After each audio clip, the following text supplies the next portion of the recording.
मैं कनेडा वर्गे देश 'ਚ जेल 'ਚ जेलर सी ते ज़्यादातर जेल 'ਚ मेरी नाइट ड्यूटी लगदी सी।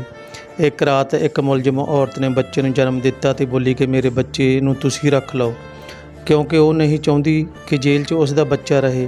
मैं बे-औलाद सी, जिस करके उस बच्चे नूं लुका के घर ले आई। पर बच्चे की शक्ल देख के मेरा पति रोन लग्या ते बोलिया कि जल्दी देने उस बच्चे नूं उसदी माँ कोल छड्ड आ। मैं मजबूर हो के वापस जेल गई तो मेरे सिर ते आसमान टुट पिया जदों देखा कि उसकी माँ तो मेरा नाम हरप्रीत कौर है। मेरी जिंदगी की कहानी अजीबो गरीब है। मेरी जिंदगी 'ਚ मेरा बचपन, जवानी ते उम्र का यह हिस्सा बाकी लड़कियां नालों बहुत वखरा है। इसलिए मैं अपनी कहानी अज तुहाडे सारिਆਂ ਨੂੰ सुणाउण जा रही हाँ। शुरुआत अपने माता पिता की जिंदगी तो करांगी। मेरे पिता पंजाब तो कारोबार के सिलसिले 'ਚ कनेडा गए सन। उन्हां उत्थे अपनी जिंदगी के बहुत सारे साल गुजारे तो उत्थे ही माँ नाल उन्हां दा विआह भी हो गया। मेरी माँ कनेडा की एक बहुत खूबसूरत औरत सी ते मेरे पिता कोल बहुत सारी दौलत सी। दोवां दी जोड़ी चंद ते चकोर वर्गी सी। उन्हां दे विआह दे शुरू के दिनां 'ਚ बहुत चंगी तरह लंघे सन। पहले साल माँ गर्भवती होई ते असीं जुड़वां भैण भरा माँ की कुख 'ਚ पलण लगे। इसे दौरान पिता जी ने अपने देश जाने का फैसला किया तो असी वापस पंजाब आ गए। पंजाब सानू रास नहीं आया। इत्थे आके पिता जी ने इत्थे कारोबार शुरू किया। पर दिन ब दिन कारोबार 'ਚ नुकसान ही नुकसान हुंदा गया। ये नुकसान पिता जी दी लई जानलेवा होया ते एक दिन उन्हां नूं दिल दा दौरा पिया ते वो इस दुनिया तो चले गए। उस समय मेरे भरा की उम्र सिर्फ 6 महीने की सी। पिता जी मौत तो बाद माँ तो इत्थे कोई नहीं सी, सहुरे भी सिर्फ नां दे ही सन। इसलिए माँ ने वापस कनेडा जाने का फैसला किया। उन्हां दे पेके तो भी उन्हां दे भरा उहनूं लैण आए, पर मेरी माँ ने उन्हां नाल जाना चंगा ना समझा।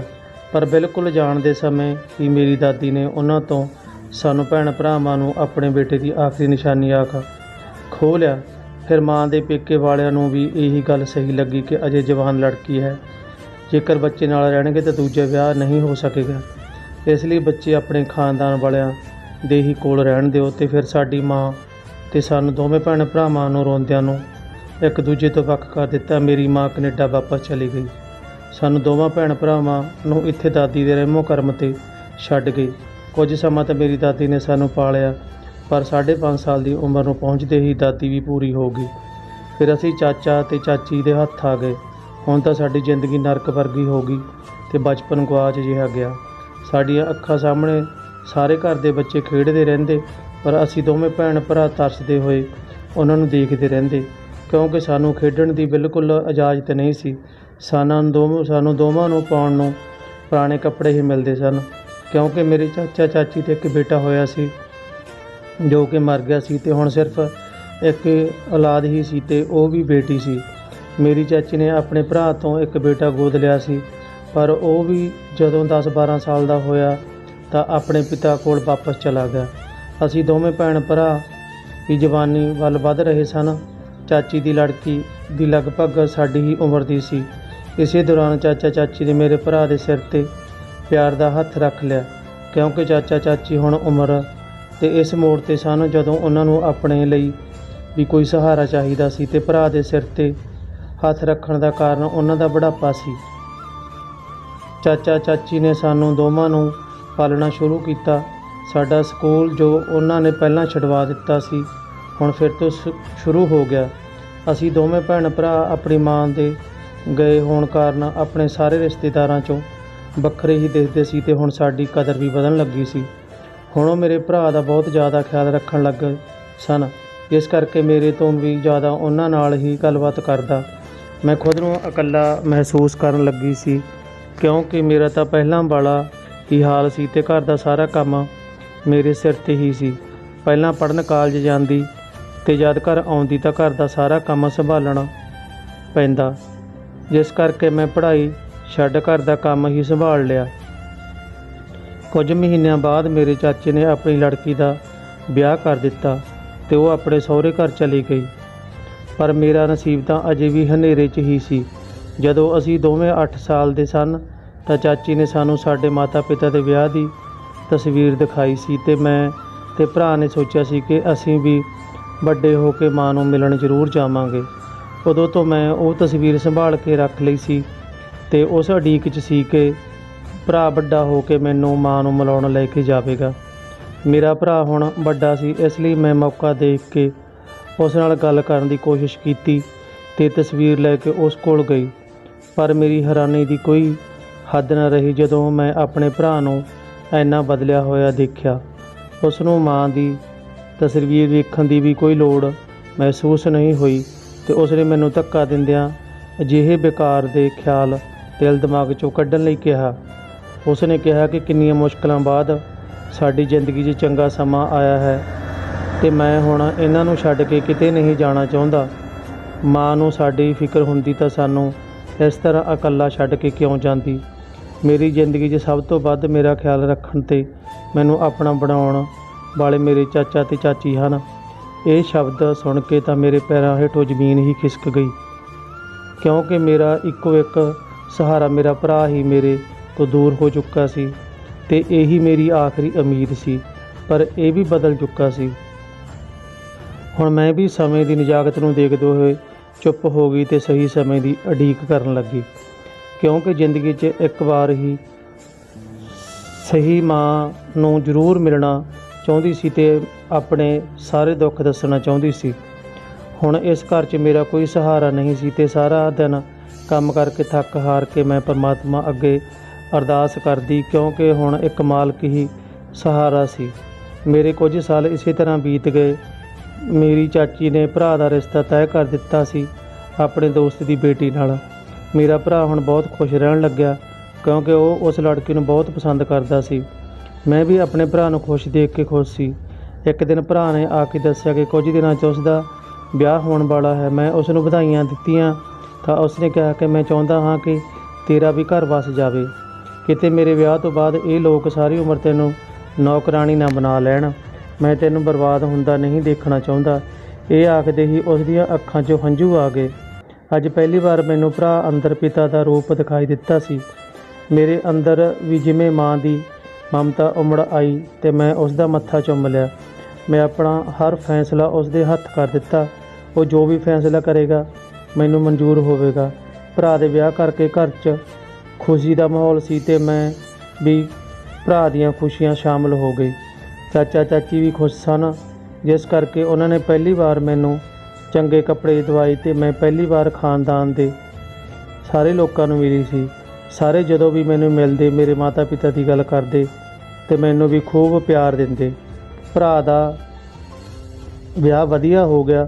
ਥੋੜ੍ਹੇ ਦਿਨਾਂ 'ਚ ਮੇਰੇ ਲਈ ਵੀ ਰਿਸ਼ਤੇ ਆਉਣੇ ਸ਼ੁਰੂ ਹੋ ਗਏ ਤੇ ਫਿਰ ਮੇਰੇ ਭਰਾ ਨੇ ਘਰ ਇਹ ਗੱਲ ਆਖ ਦਿੱਤੀ ਸੀ ਕਿ ਜੋ ਵੀ ਰਿਸ਼ਤਾ ਆਵੇਗਾ ਉਸ ਨੂੰ ਪਸੰਦ ਕਰਨ ਦਾ ਹੱਕ ਸਿਰਫ ਮੇਰੀ ਭੈਣ ਦਾ ਹੀ ਹੋਵੇਗਾ। ਵਿਆਹ ਤੋਂ ਬਾਅਦ ਹੁਣ ਉਹ ਵੀ ਉਹਨਾਂ ਲੋਕਾਂ ਸਾਹਮਣੇ ਬੋਲਣਾ ਸਿੱਖ ਗਿਆ ਸੀ। ਜਦੋਂ ਵੀ ਕੋਈ ਰਿਸ਼ਤਾ ਆਉਂਦਾ ਤਾਂ ਚਾਚੀ ਮੈਨੂੰ ਹੀ ਹਾਂ ਜਾਂ ਨਾ ਕਰਨ ਨੂੰ ਆਖਦੀ। ਅਜੇ ਮੈਂ 4 ਰਿਸ਼ਤੇ ਮੋੜੇ ਸਨ, ਹੁਣ 5ਵਾਂ ਰਿਸ਼ਤਾ ਆਉਣ ਵਾਲਾ ਸੀ। ਇਹ ਲੋਕ ਕਾਫੀ ਅਮੀਰ ਸਨ ਤੇ ਲੜਕਾ ਆਪਣੇ ਮਾਤਾ ਪਿਤਾ ਦਾ ਕਾਰੋਬਾਰ ਸੰਭਾਲ ਰਿਹਾ ਸੀ। ਉਹਨਾਂ ਦਾ ਕਹਿਣਾ ਸੀ ਕਿ ਰਿਸ਼ਤੇ ਤੋਂ ਮਨਾ ਕਰਨ ਦਾ ਕੋਈ ਤਾਂ ਕਾਰਨ ਨਹੀਂ, ਪਰ ਫਿਰ ਵੀ ਤੂੰ ਉਹਨੂੰ ਮਿਲ ਕੇ ਹੀ ਫੈਸਲਾ ਲਈ। ਫਿਰ ਅਗਲੇ ਦਿਨ ਉਹਨਾਂ ਨੂੰ ਬੁਲਾਇਆ ਗਿਆ। ਇਹ ਦੇਖ ਕੇ ਮੈਂ ਹੈਰਾਨ ਰਹਿ ਗਈ। ਜਿਸ ਨੂੰ ਇਹ ਲੋਕ ਲੜਕਾ ਬੋਲ ਰਹੇ ਸਨ ਉਹ ਵੱਡੀ ਉਮਰ ਦਾ ਆਦਮੀ ਸੀ, ਪਰ ਫਿਰ ਉਹ ਇਹ ਗੱਲ ਛੱਡ ਕੇ ਬਾਕੀ ਸਾਰੀ ਉਸ ਦੀਆਂ ਖੂਬੀਆਂ ਸਨ। ਮੇਰੇ ਕੁਝ ਕਹਿਣ ਤੋਂ ਪਹਿਲਾਂ ਹੀ ਉਸ ਲੜਕੇ ਨੇ ਮੇਰੇ ਤੋਂ ਇਕੱਲੇ 'ਚ ਗੱਲ ਕਰਨ ਦਾ ਸਮਾਂ ਮੰਗਿਆ ਤਾਂ ਸਾਰਿਆਂ ਨੇ ਉਸ ਗੱਲ 'ਤੇ ਹੈਰਾਨੀ ਪ੍ਰਗਟਾਈ, ਪਰ ਉਸ ਦੀ ਉਸ ਗੱਲ 'ਤੇ ਮੈਂ ਹਾਮੀ ਭਰ ਲਈ ਤੇ ਅਸੀਂ ਦੋਵੇਂ ਕੁਝ ਮਿੰਟ ਇਕੱਲੇ 'ਚ ਗੱਲਾਂ ਕਰਨ ਲੱਗੇ। ਉਸ ਨੇ ਕਿਹਾ ਕਿ ਤੁਸੀਂ ਸੋਚ ਰਹੇ ਹੋਵੋਗੇ ਕਿ ਮੇਰੀ ਉਮਰ ਤੁਹਾਡੇ ਤੋਂ ਕਾਫੀ ਵੱਡੀ ਹੈ, ਫਿਰ ਵੀ ਮੈਂ ਅਜੇ ਤੱਕ ਵਿਆਹ ਨਹੀਂ ਕੀਤਾ। ਮੈਂ ਤੁਹਾਨੂੰ ਦੱਸਣਾ ਚਾਹੁੰਦਾ ਹਾਂ ਕਿ ਇਹ ਵਿਆਹ ਮੈਂ ਸਿਰਫ ਆਪਣੇ ਮਾਤਾ ਪਿਤਾ ਨੂੰ ਰਾਜ਼ੀ ਕਰਨ ਲਈ ਕਰ ਰਿਹਾ ਹਾਂ, ਕਿਉਂਕਿ ਇਹ ਮੇਰਾ ਵਿਆਹ ਕਰਵਾ ਕੇ ਵਾਪਸ ਅਮਾਨ ਆਪਣੇ ਵੱਡੇ ਬੇਟੇ ਕੋਲ ਚਲੇ ਜਾਣਗੇ। ਇਸ ਤੋਂ ਬਾਅਦ ਤੁਸੀਂ ਮਰਜ਼ੀ ਦੇ ਮਾਲਕ ਹੋਵੋਗੇ, ਚਾਹੇ ਤਾਂ ਮੇਰੇ ਨਾਲ ਰਹੋ ਜਾਂ ਕਿਤੇ ਹੋਰ, ਇਹ ਤੁਹਾਡੀ ਮਰਜ਼ੀ ਹੋਵੇਗੀ। ਤੁਸੀਂ ਮੇਰੇ ਮਾਤਾ ਪਿਤਾ ਨੂੰ ਖੁਸ਼ ਕਰਨ ਲਈ ਹਾਂ ਕਰੋਗੇ। ਉਸ ਨਾਲ ਗੱਲ ਕਰਕੇ ਮੈਨੂੰ ਅੰਦਾਜ਼ਾ ਹੋ ਗਿਆ ਸੀ ਕਿ ਇਹੀ ਉਹ ਆਦਮੀ ਹੈ ਜੋ ਮੇਰਾ ਸਹਾਰਾ ਬਣੇਗਾ ਤੇ ਮੇਰੀ ਮਾਂ ਨਾਲ ਮਿਲਣ ਦੀ ਇੱਛਾ ਵੀ ਪੂਰੀ ਹੋਵੇਗੀ। ਇਸ ਕਰਕੇ ਮੈਂ ਰਿਸ਼ਤੇ ਲਈ ਹਾਂ ਕਰ ਦਿੱਤੀ। ਸਾਡੀ ਮੰਗਣੀ ਹੋ ਗਈ ਤੇ ਵਿਆਹ ਦੀਆਂ ਤਿਆਰੀਆਂ ਹੋਣ ਲੱਗੀਆਂ। ਭਾਵੇਂ ਮੇਰੇ ਦਿਲ 'ਚ ਵਿਆਹ ਦਾ ਕੋਈ ਸੁਪਨਾ ਨਹੀਂ ਸੀ ਤੇ ਨਾ ਹੀ ਦਿਲ 'ਚ ਵਿਆਹ ਕਰਕੇ ਕੋਈ ਜਜ਼ਬਾਤ ਸਨ, ਫਿਰ ਵੀ ਮੈਂ ਖੁਸ਼ ਸੀ ਕਿਉਂਕਿ ਮੈਨੂੰ ਲੱਗ ਰਿਹਾ ਸੀ ਕਿ ਮੈਂ ਵਿਆਹ ਕਰਨ ਤੋਂ ਬਾਅਦ ਆਪਣੀ ਮਾਂ ਕੋਲ ਜਾ ਸਕਾਂਗੀ। ਵਿਆਹ ਤੋਂ ਪਹਿਲਾਂ ਮੇਰੀ ਸੱਸ ਕਈ ਵਾਰ ਮੈਨੂੰ ਮਿਲਣ ਆਈ ਤੇ ਉਹ ਹਰ ਵਾਰ ਆਖਦੀ ਕਿ ਮੇਰੇ ਬੇਟੇ ਦਾ ਸਾਥ ਕਦੇ ਨਾ ਛੱਡੀ, ਤੇ ਮੈਂ ਵੀ ਹਰ ਵਾਰੀ ਉਹਨੂੰ ਯਕੀਨ ਦਿਵਾਉਂਦੀ ਕਿ ਭਲਾ ਵਿਆਹ ਕਰਕੇ ਮੈਂ ਕਿਉਂ ਉਹਨਾਂ ਦਾ ਸਾਥ ਛੱਡਾਂਗੀ। ਪਰ ਉਹ ਔਰਤ ਦੇ ਦਿਲ ਨੂੰ ਪਤਾ ਨਹੀਂ ਕਿਉਂ ਤਸੱਲੀ ਨਾ ਹੁੰਦੀ।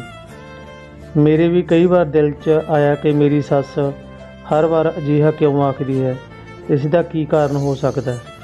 ਮੇਰੇ ਦਿਮਾਗ 'ਚ ਵੀ ਇਹ ਵੀ ਸੀ ਕਿ ਮੇਰੇ ਹੋਣ ਵਾਲੇ ਪਤੀ ਨੇ ਵੀ ਇਹ ਗੱਲ ਕਿਉਂ ਆਖੀ ਸੀ ਕਿ ਵਿਆਹ ਤੋਂ ਬਾਅਦ ਕਿਤੇ ਮਰਜ਼ੀ ਚਲੇ ਜਾਣਾ।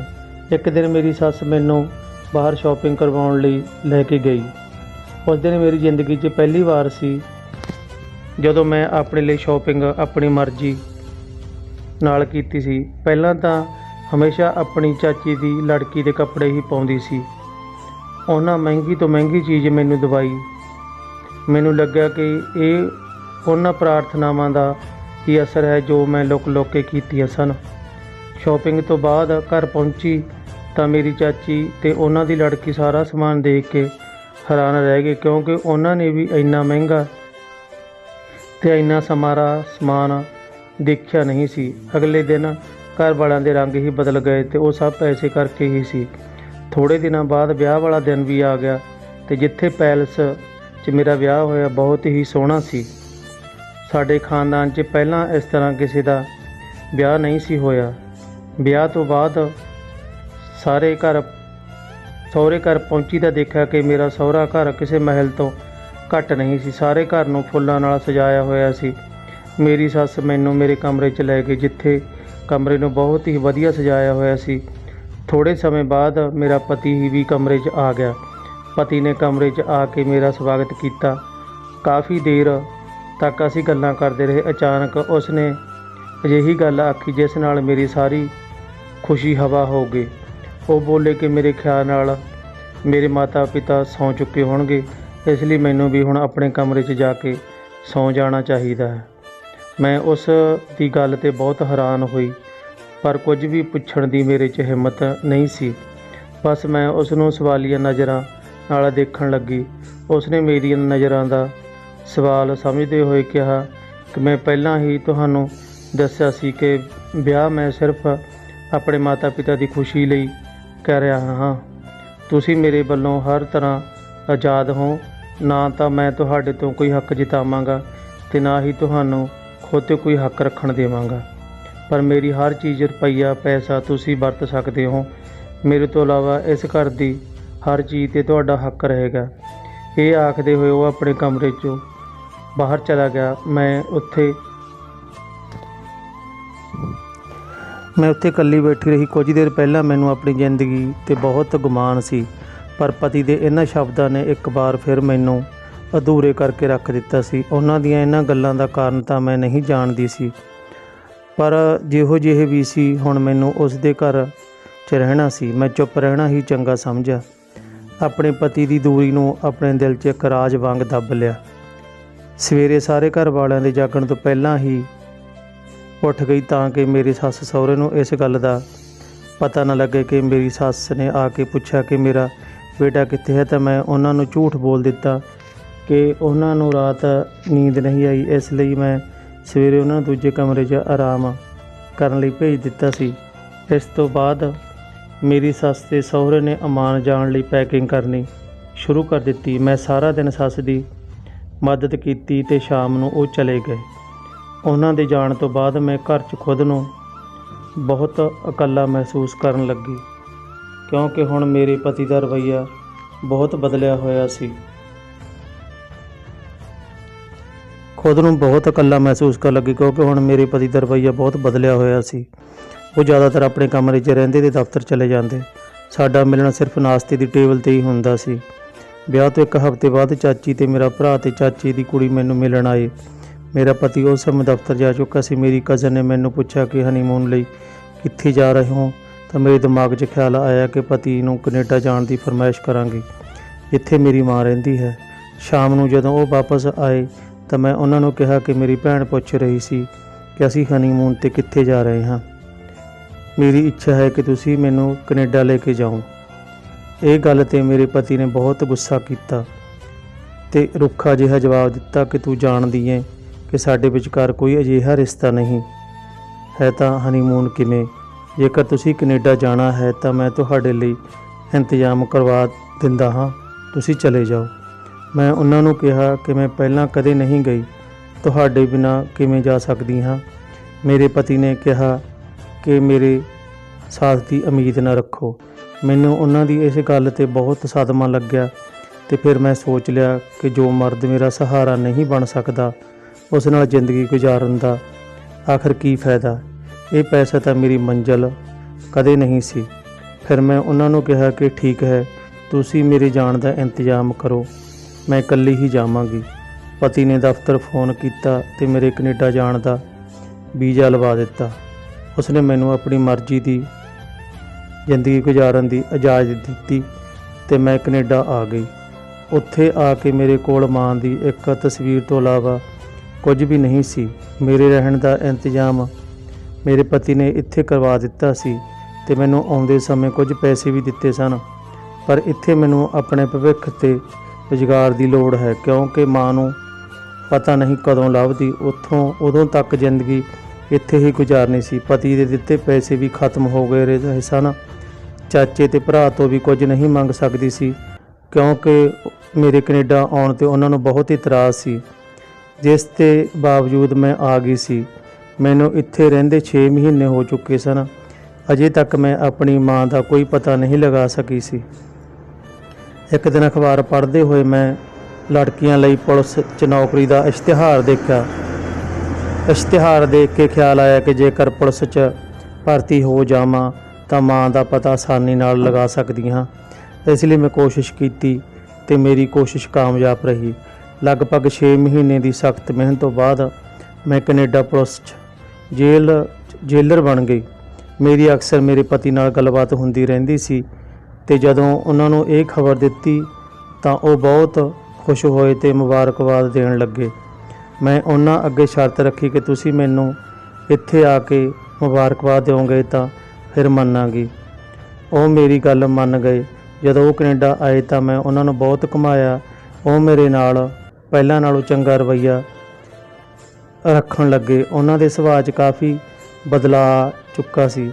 ਫਿਰ ਉਹਨਾਂ ਨੇ ਮੈਨੂੰ ਦੱਸਿਆ ਕਿ ਉਹਨਾਂ ਨੂੰ ਇੱਕ ਖਤਰਨਾਕ ਬਿਮਾਰੀ ਸੀ, ਜਿਸ ਕਰਕੇ ਉਹਨਾਂ ਨੇ ਮੈਨੂੰ ਆਪਣੇ ਆਪ ਤੋਂ ਦੂਰ ਰੱਖਿਆ ਤੇ ਮੇਰੇ ਕੈਨੇਡਾ ਆਉਣ ਤੋਂ ਬਾਅਦ ਉਹਨਾਂ ਨੇ ਆਪਣਾ ਇਲਾਜ ਕਰਵਾਇਆ ਸੀ, ਜਿਸ ਕਰਕੇ ਉਹ ਹੁਣ ਬਿਲਕੁਲ ਠੀਕ ਹਨ ਤੇ ਮੇਰੇ ਨਾਲ ਬਹੁਤ ਖੁਸ਼ ਸੀ। ਹੁਣ ਅਕਸਰ ਪੰਜਾਬ ਆਉਣਾ ਜਾਣਾ ਲੱਗਾ ਰਹਿੰਦਾ ਸੀ। ਉਹਨਾਂ ਨੇ ਵੀ ਮੇਰੀ ਮਾਂ ਨੂੰ ਲੱਭਣ 'ਚ ਮੇਰੀ ਬਹੁਤ ਮਦਦ ਕੀਤੀ ਸੀ, ਪਰ ਅਜੇ ਤੱਕ ਸਾਡੀਆਂ ਸਾਰੀਆਂ ਕੋਸ਼ਿਸ਼ਾਂ ਬੇਕਾਰ ਗਈਆਂ ਸਨ। 19 ਦਿਨੀ ਮੇਰਾ ਪਤੀ ਕੈਨੇਡਾ ਆਇਆ ਹੋਇਆ ਸੀ ਤੇ ਮੇਰੀ ਨਾਈਟ ਡਿਊਟੀ ਇੱਕ ਹਸਪਤਾਲ 'ਚ ਲੱਗੀ ਸੀ, ਜਿੱਥੇ ਅਚਾਨਕ ਇੱਕ ਕੈਦੀ ਔਰਤ ਪਹਿਲਾਂ ਤੋਂ ਪ੍ਰੈਗਨੈਂਟ ਸੀ। ਉਸ ਦੀ ਤਬੀਅਤ ਬਹੁਤ ਖਰਾਬ ਹੋਈ ਸੀ। ਉਸਨੇ ਇੱਕ ਬੇਟੇ ਨੂੰ ਜਨਮ ਦਿੱਤਾ। ਮੈਂ ਉਸ ਦੇ ਕੋਲ ਹੀ ਖੜੀ ਸੀ ਜਦੋਂ ਉਸਨੇ ਕਿਹਾ ਕਿ ਤੁਸੀਂ ਮੇਰੇ ਬੱਚੇ ਨੂੰ ਆਪਣੇ ਨਾਲ ਲੈ ਜਾਓ, ਮੈਂ ਨਹੀਂ ਚਾਹੁੰਦੀ ਕਿ ਇਹ ਵੀ ਮੇਰੇ ਵਾਂਗ ਜੇਲ੍ਹ 'ਚ ਰਹੇ। ਉਸ ਔਰਤ ਨੂੰ ਕਈ ਸਾਲਾਂ ਦੀ ਸਜ਼ਾ ਸੁਣਾਈ ਗਈ ਸੀ ਤੇ ਮੇਰਾ ਦਿਲ ਤਾਂ ਉਂਝ ਵੀ ਮਮਤਾ ਨਾਲ ਭਰਿਆ ਪਿਆ ਸੀ, ਕਿਉਂਕਿ ਮੈਂ ਖੁਦ ਹੀ ਆਪਣੀ ਮਾਂ ਲਈ ਤਰਸ ਰਹੀ ਸੀ। ਇਸ ਲਈ ਮੈਂ ਸੋਚਿਆ ਕਿ ਮੈਂ ਉਸ ਬੱਚੇ ਨੂੰ ਮਾਂ ਦਾ ਪਿਆਰ ਦੇਵਾਂਗੀ। ਪਰ ਜਦੋਂ ਮੈਂ ਬੱਚੇ ਨੂੰ ਲੈ ਕੇ ਆਪਣੇ ਘਰ ਪਹੁੰਚੀ ਤਾਂ ਇੱਕ ਪਿਆਰਾ ਬੱਚਾ ਮਿਲਣ ਦੀ ਖੁਸ਼ਖਬਰੀ ਆਪਣੇ ਪਤੀ ਨੂੰ ਸੁਣਾਈ ਤਾਂ ਮੇਰਾ ਪਤੀ ਬੱਚੇ ਦਾ ਚਿਹਰਾ ਦੇਖ ਕੇ ਰੋਣ ਲੱਗਾ। ਮੈਨੂੰ ਉਸ ਦੇ ਰੋਣ 'ਤੇ ਬੜੀ ਹੈਰਾਨੀ ਹੋਈ। ਮੈਂ ਕਾਰਨ ਪੁੱਛਿਆ ਤਾਂ ਉਸਨੇ ਦੱਸਿਆ ਕਿ ਮੈਂ ਵੀ ਆਪਣੇ ਮਾਂ-ਬਾਪ ਨੂੰ ਇਸੇ ਤਰ੍ਹਾਂ ਮਿਲਿਆ ਸੀ। ਮੇਰੇ ਮਾਤਾ ਪਿਤਾ ਨੇ ਮੈਨੂੰ ਪਾਲਿਆ ਹੈ, ਪਰ ਮੈਂ ਨਹੀਂ ਚਾਹੁੰਦਾ ਕਿ ਮੇਰੇ ਵਾਂਗ ਇੱਕ ਹੋਰ ਬੱਚਾ ਆਪਣੀ ਜ਼ਿੰਦਗੀ 'ਚ ਇਕੱਲਾ ਰਹਿ ਜਾਵੇ। ਮੇਰੇ ਮਾਤਾ ਪਿਤਾ ਮੈਨੂੰ ਪਿਆਰ ਤਾਂ ਬਹੁਤ ਕਰਦੇ ਸਨ, ਪਰ ਉਹ ਕਹਿੰਦੇ ਆਪਣੀ ਔਲਾਦ ਦੇ ਨਾਲ ਹੀ ਹਨ। ਜਿਸ ਤਰ੍ਹਾਂ ਮੈਂ ਇਕੱਲਾ ਤੜਫਦਾ ਹਾਂ ਤੇ ਮੈਂ ਨਹੀਂ ਚਾਹੁੰਦਾ ਕਿ ਕੋਈ ਹੋਰ ਤੜਫੇ। ਇਸ ਲਈ ਤੁਸੀਂ ਜਾਓ ਤੇ ਬੱਚਾ ਉਸ ਦੀ ਮਾਂ ਦੇ ਹਵਾਲੇ ਕਰ ਦਿਓ। ਭਾਵੇਂ ਜੇਲ੍ਹ 'ਚ ਹੋਵੇ, ਪਰ ਹੋਵੇਗਾ ਤਾਂ ਆਪਣੀ ਮਾਂ ਦੇ ਕੋਲ ਹੀ ਨਾ। ਮੈਂ ਮਜਬੂਰ ਹੋ ਕੇ ਬੱਚਾ ਲੈ ਕੇ ਵਾਪਸ ਹਸਪਤਾਲ ਪਹੁੰਚੀ ਤਾਂ ਇਹ ਦੇਖ ਕੇ ਮੇਰੇ ਸਿਰ 'ਤੇ ਅਸਮਾਨ ਟੁੱਟ ਪਿਆ ਕਿ ਉਸ ਔਰਤ ਨੂੰ ਮਿਲਣ ਕੁਝ ਹੋਰ ਔਰਤਾਂ ਆਈਆਂ ਹੋਈਆਂ ਸਨ, ਜਿਨ੍ਹਾਂ 'ਚੋਂ ਇੱਕ ਦੀ ਸ਼ਕਲ ਬਿਲਕੁਲ ਮੇਰੀ ਮਾਂ ਨਾਲ ਮਿਲਦੀ ਨਹੀਂ, ਸਗੋਂ ਉਹ ਤਾਂ ਮੇਰੀ ਮਾਂ ਹੀ ਸੀ। ਇਸ ਲੜਕੀ ਦਾ ਉਹ ਬੱਚਾ ਸੀ, ਉਹ ਮੇਰੀ ਮਾਂ ਦੇ ਦੂਜੇ ਪਤੀ ਦੀ ਲੜਕੀ ਸੀ। ਉਹ ਆਪਣੇ ਪਤੀ ਦਾ ਖੂਨ ਕਰਨ ਕਰਕੇ ਜੇਲ੍ਹ 'ਚ ਬੰਦ ਸੀ ਤੇ ਉਸ ਸਮੇਂ ਉਹ ਪ੍ਰੈਗਨੈਂਟ ਵੀ ਸੀ, ਇਸ ਲਈ ਜੇਲ੍ਹ 'ਚ ਬੱਚਾ ਹੋਇਆ ਸੀ। ਹੁਣ ਮੇਰੀ ਮਾਂ ਵੀ ਉੱਥੇ ਮੈਨੂੰ ਮਿਲ ਗਈ। ਮੈਂ ਬਹੁਤ ਰੋਈ। ਮੈਂ ਵੀ ਆਪਣੇ ਸਾਰੇ ਦੁੱਖ ਆਪਣੀ ਮਾਂ ਨੂੰ ਸੁਣਾਏ ਤੇ ਆਪਣੀ ਮਾਂ ਨੂੰ ਆਪਣੇ ਘਰ ਲੈ ਆਈ ਤੇ ਬਾਕੀ ਦੀ ਜ਼ਿੰਦਗੀ ਆਪਣੇ ਪਤੀ ਦੇ ਤੇ ਮਾਂ ਨਾਲ ਬਤੀਤ ਕੀਤੀ ਤੇ ਅੱਜ ਮੈਨੂੰ ਪਤੀ ਦੇ ਪਿਆਰ ਦੇ ਨਾਲ ਮਾਂ ਦਾ ਪਿਆਰ ਵੀ ਮਿਲ ਗਿਆ ਹੈ।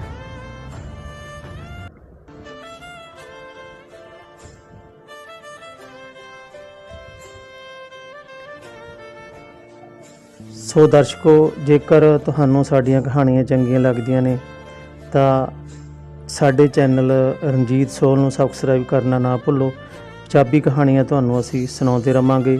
ਕਹਾਣੀ ਪੂਰੀ ਸੁਣਨ ਦੇ ਲਈ ਤੁਹਾਡਾ ਸਾਰਿਆਂ ਦਾ ਬਹੁਤ ਬਹੁਤ ਧੰਨਵਾਦ।